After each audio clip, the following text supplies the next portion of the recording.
అమ్మ.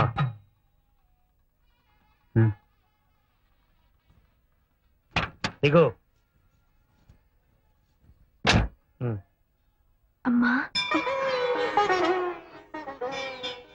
ఇంకా పట్టింపులు ఏమిటి? లక్షణంగా అమ్మాయిని ఆశీర్వదించక. ఎవరైనా అక్షంతలు ఇస్తేగా. ఇవిగో నమ్మ అక్షింతలు. చూడగిలా, నీ కూతుర్ని నా తోబుట్టులా చూసుకుంటాను. నీకేం దిగులు అక్కర్లేదు. త్వరగా వెళ్ళు. అయినా వాళ్ళు తలుపులు తెరక ముందే వచ్చేసి అంత మంచి పిల్ల అనిపించుకోకర్లా. ఆ టేప్ రికార్డ్ ఎందుకు చేతి మాత? కొంచెం ప్రాబ్లం వచ్చింది, రిపేర్ చేయించాలి. సైకిల్ పార్క్ చేసి వెళ్ళిపోయా. అంటే నేను నడిచి వెళ్ళాలా? Ladies cycle. నేను జెంట్స్. నీడబ్బా. రెండిట్లో ఉండేది ఒకటే మ్యాటర్ కదా. మన మనసులో అంటే